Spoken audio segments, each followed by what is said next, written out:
Alexander Tonkov started from pole after winning the qualifying race, but in MX2 race 1 he was pushed to the Get Athena hole shot by Jeffrey Hurlings, but it was the Russian who picked up that award. He led and then crashed in the opening moments, allowing number 17 Jose Boutron to slide into the lead. Behind them, Dean Ferris and Jeffrey Hurlings were third and fourth. Eventually, the Russian Tonkov found a way to close up on the rear wheel of the Spaniard, but Jeffrey Hurlings was also coming as well, and it wasn't long before he was closing in and found a way past Tonkov with this pass here at around about the halfway point. Boutron then was leading, but then Jeffrey Hurlings found a chink in the armour of the Spaniard, turned out of the corner early and found a way past, and just did enough here to find a way through into the lead, and from there he was never headed. The battle continued for second place between Tonkov and Boutron, with the Russian going through with a couple of laps to go. A little bit behind them, Lupino was on the charge, and he made an aggressive move on Mel Pocock and the other Yamaha rider of Dean Ferris, and that got him up into third place, but it was a win for Jeffrey Hurlings.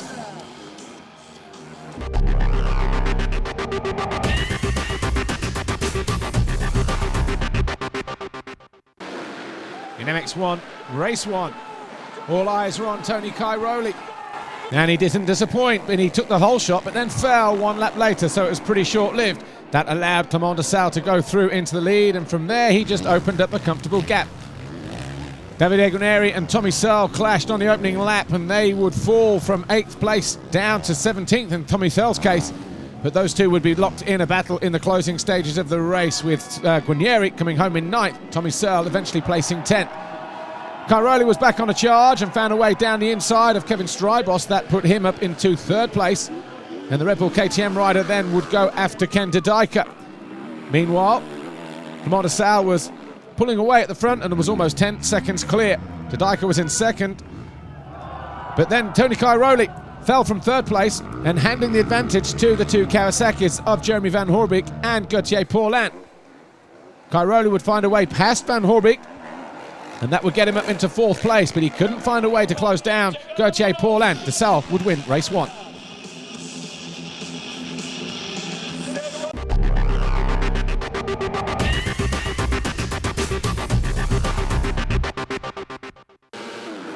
MX2 race 2, and once again Alexander Tonkov was the one who grabbed the whole shot going through the first corner, but on the lap 3 he went too wide. Hurlings was up the inside, and that was the move there. So from that moment Hurlings led the race.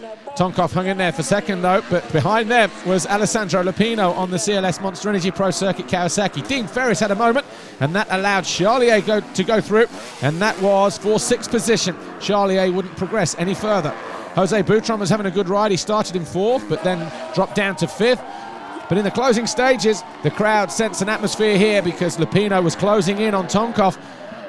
Tonkov had a good drive coming out of the corner and made a mistake, and that allowed Lupino into second. Hurlings, though, cruised to an easy victory. Lupino came home in second, and that would be good enough to get him on the third step of the podium this weekend. Alexander Tonkov came home in third, his best result of the day.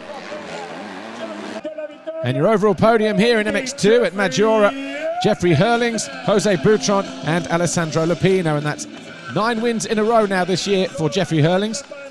And of course, he continues to lead the championship in MX2, and there's another red plate to prove it. So he'll look forward to the next round in Sweden in 2 weeks' time.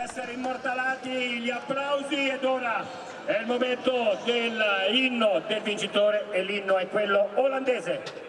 Jeffrey taking home your 9th Grand Prix win of the year. Good day at the office? Good day in the office, you know. I had a tough time yesterday, did a small crash, but today when I had to do it, I did it again, like all year long already. And I'm glad, you know, racing went really good and had some good stars, you know, just twice I got bumped to the outside the first turn, but I had good fun. And 9th win in a row and the 25th of my career, so I'm super happy and never could do it without Red Bull KTM Racing Team. Thank you guys.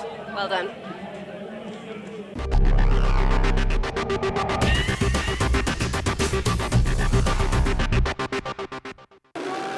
MX1 race 2, initially it looked like Xavier Bourg grabbed the whole shot, but he just ran a little bit too wide, opened the door for Gauthier Paulin, and he already started to pull out a lead. Borg was in second, Cairoli was third, De Dyker was fourth in the early stages of the race.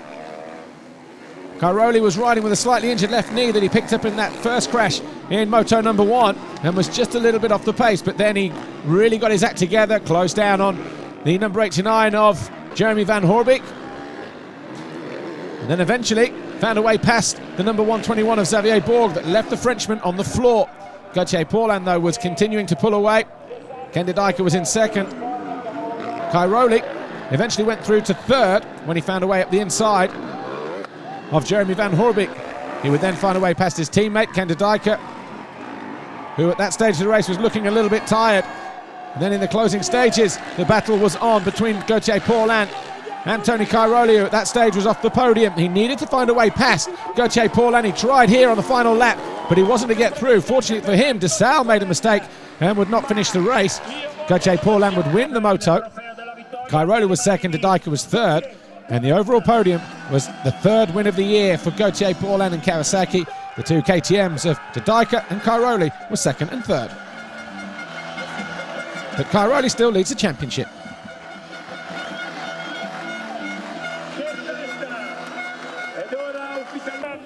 Gauthier, you look really emotional there on the podium. What was it, winning here in Italy or just the occasion?